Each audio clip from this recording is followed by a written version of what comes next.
maqaan kiyyaa Diin jedhama.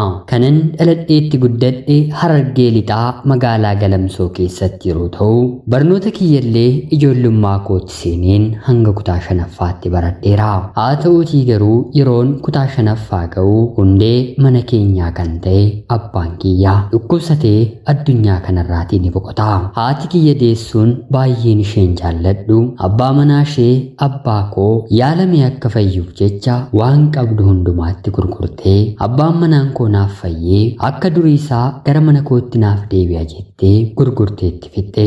Haa ta'uutii garuu lubbuu kan kennus lubbuu kan fudhatus Rabbi qofaa waan ta'eef waan qabnuun liqeeffannellee abbaa keenya yaallus lubbuun isaa garuu addunyaa kanarratti nuuf hafuu hin dandeenye. Guyyaa abbaan kiyya boqotirraa jalqabeeti hiyyummaa fi rakkinni balbala keenya rukutee anaa fi haadha kiyya akkanumallee obboloota koo dararuu kan jalqabe. Ijoollee ta'een akka nama guddaatti waan hin yaaduuf haati kiyyaa kanaan booddee ati mana keessa hojii na gargaarii, obboloonni kee warri kaan immoo hanga Rabbi jedhetti barnoota isaanii itti fufanii ani immoo bakkee baheen waantan hojjedhe gatii humna kiyyaa hanga naaf kanfalame hojjedheen mana kanan bulchanaan jette. Haadhadhaatii rakkoo ishee ijaan argaa waan hin jiruuf tole jedheen barnoota kiyyaa addaan kuteen hojii mana keessaa dalaguu nan jalqabe. Haati kiyyaa wanta garaagaraa mana namaatii hojjettee akka dhiiraa galgala dadhabdee gara manaatti galti.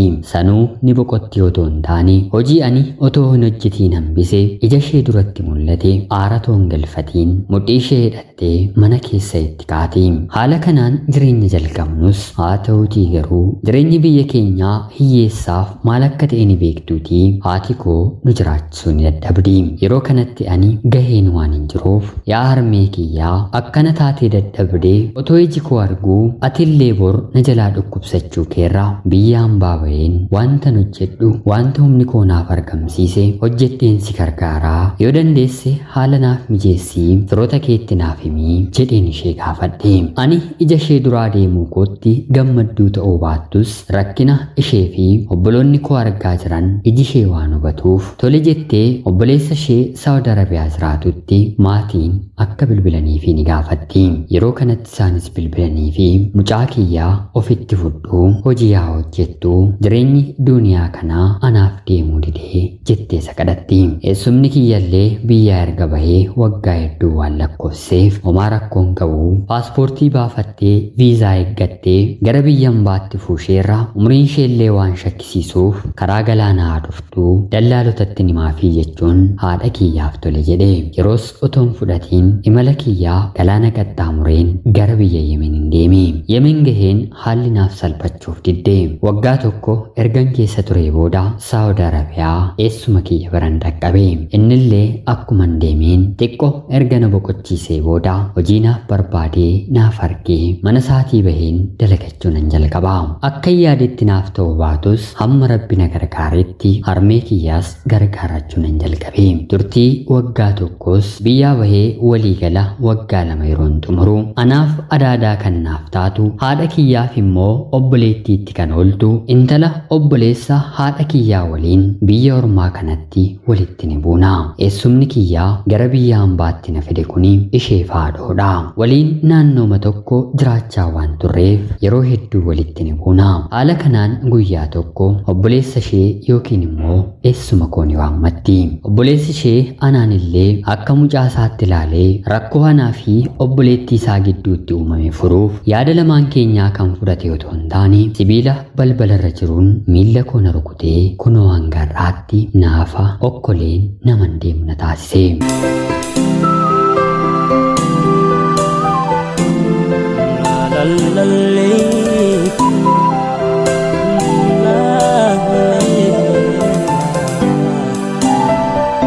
Mana yaalaa deemeen torbanoota muraasa ergan ciisee booda cabni miila kiyyaa naaf deebi'uu didee eessuma kiyyaan rukutameen nama fayyaa qaama guutuu ta'e dhaladheen kunoo har'a sababa isaatti rakkoon miila koorra ga'eera. Kana qofaan illee kan dhaabbatu otoo hin taane eessumni kiyyaa fi obboleettiinsaa darara kana hin jedhamne anarra geessisu.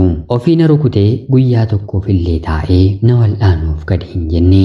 Inumaa wanta natti ulfaateef hojjechuu waan hin dadhabeef mana hojii kan durii koo kootii baheen hojii salphaa dalagachaa waan hin jiraadhuuf guyyaa tokko tokko na qabsiisuudhaaf eessumni kiyya poolisii natti fidee dhufa. Haa ta'uutii garuu fiiguu jalaa baqachuu akka hin dandeenye hubatanii gariin otoo na arganii akka hin argineetti gariif immoo qarshii muraasa laadheen ofirraa deebisaa har'allee jiraachaatiin jira. Miilli kiyya naafa ta'uu isaatti umurii ijoollummaa kanaan rakkoo hedduutu na mudate. Eessumni kiyyaa ofii nan fuudhu. Haa ta'uutii garuu dhiiran barbaadetti akka ani hin heerumneef jireenya kiyya ana jalaa gabaabse. Ofii gammadee jiraataa maatii milkii maatii boonsaa qabaachaa jireenya isaa gaggeeffataa kan jiru yeroo ta'u anaan garuu biyya ormaatti na waamee qaama miidhamtuu na taasise. Hojii akka garaa kiyyaa wantan barbaade dalaguu hin danda'u. Filadheen hojii salphaa fayyaa koo irratti dhiibbaa hin geessisne hojjedha.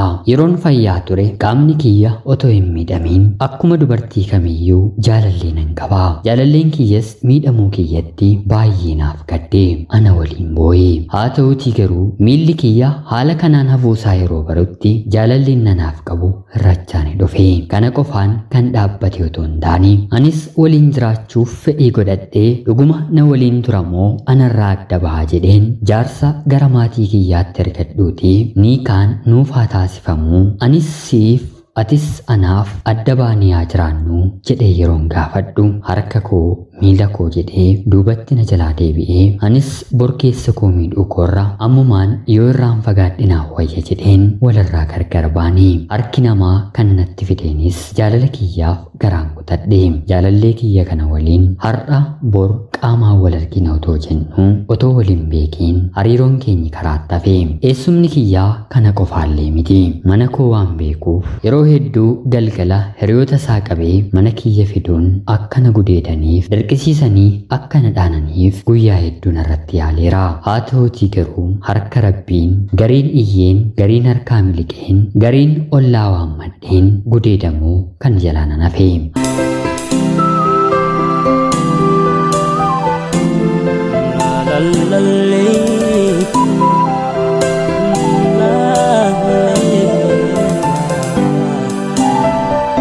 Hanga har'aatti ilaalcha gaarii fi ija gaarii naaf hin qabu. Rakkoo anaaf isa gidduu jiru akkanumallee obboleettii isaa haati kiyyas ta'e obbolaan koo waan beekan waan tokkoyyuu hin qabanii. Otuun eessumni koo na rukutee miila kiyya naafa godhe jedheen haadha kiyyatti maddee qe'ee maatii kootti firoottan kiyya gidduutti maaltu akka uumamu tilmaamuun natti hin ulfaatu. Sababa kanaaf waan hunda nan dabarfadhe. Waan hunda keessa kiyyatti nan qabadhe. Maatiin biyyaa walitti bu'uu isaaniirra anumtasii rakkadhee jiraadheen hanga rabbi umurii naaf kenne biyya ormaa keessan jiraadhaa karoora jedhuun qaba. Otuu waa'ee kiyya harmeen kiyya dhageessee lubbuu isheeyyuu waan balleessitu natti fakkaata. Rakkina isheellee salphaatti waan hin hubadhu ijoollee ishee keessaa akka ija addaatti na ilaalti. Anis isuman dhukkubsadhu kana keessa darbeen haadha koo gargaaruuf guyyaa tokkollee duubatti jedheen hin beeku.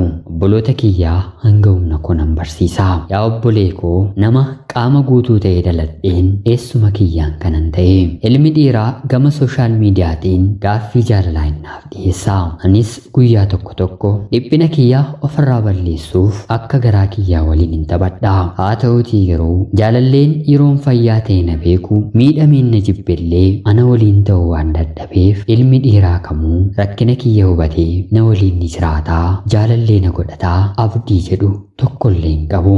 Eessumni koo jireenya ijoollummaa koo natti dukkaneesse. Har'allee ija gaariin nan ilaalu. Wanta gaarii naaf hin yaadu. Otoon lubbuun darbee addunyaa kanarraa dhibamee baay'ee isatti tola. Haa ta'uutii garuu rabbi maatii kiyyaaf jecha anaan jiraachisaa jira. Yoo rabbi jedhe malees waan tokkoyyuu hin ta'u. Asuma biyya hambaa argan feellee hiriyoota hedduu horadhee waan hin tureef erga miilli kiyya cabee garuu danda'een fuula isaaniitti hin mul'adhu. Namni guyyaa akka garaasaa deema. Ani garuu dhokadheen sa'aatii namni nan arginetti manaa baheen deema. Maal taatee maaltu akkana si godhee gaaffii jedhu nan sodaadha. Akka eessumni kiyya na rukutee rakkoo kana narra geessise yeroo jalqabaaf har'a maqaa kiyya dhokfadheen miidiyaa kanarratti dubbadhe. Rabbi anaanis akkana kan na godhe eessuma koollee waan beekuuf gatii isaa naaf haa kanfalu. Carraa kiyya cufameen imimmaan kiyya halkaniif guyyaa walitti qabeen boo'ee rabbi naaf haa deebisu. Kanaaf kanaan olitti wantan jedhu hin qabu. Isin obboloota koo seenaa kiyya dhageessan akka Rabbi na fayyisuuf fayyaa kiyya guutuutti na deebisuuf abdii natti toruuf haadha kiyya nagaanaaf godhuuf kadhannaa keessanitti na yaadadha. Ana obboleettii keessan Dii Saawud Arabiyaarraa ulfaadhaa nagayaatti galatoomaa.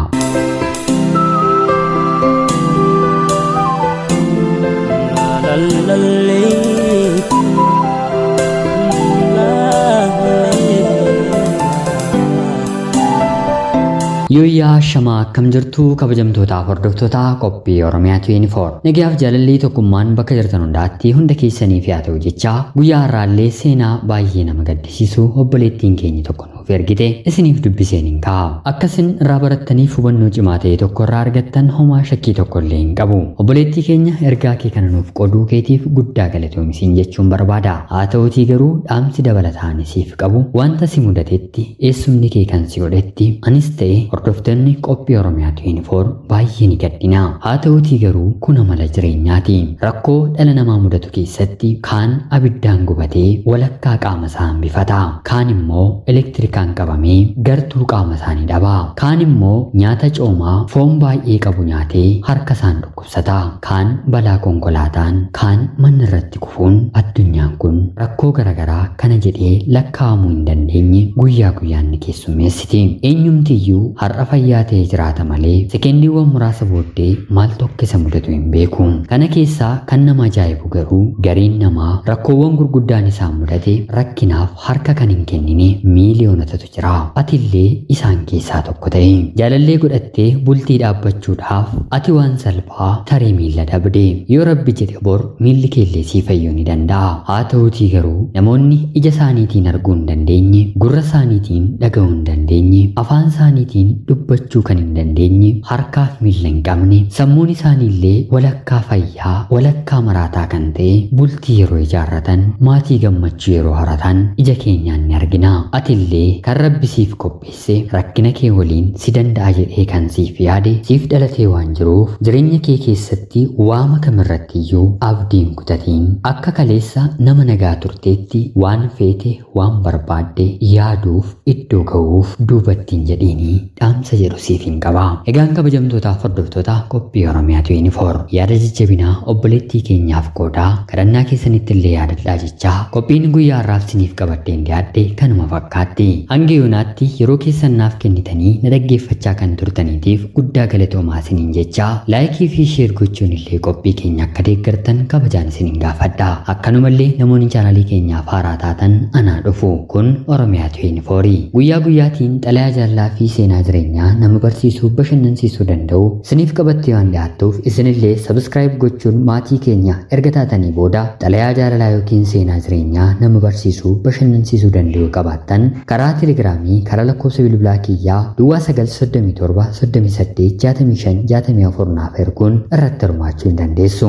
Qopheessuuf qindeessuun isin waliin kanan ture ani gammachiis tashoomeedha. Qophii gara biraatiin hanga walitti deebinutti bakka jirtan maraan turtii gaarii isiniif hawwaa horaa bulaa.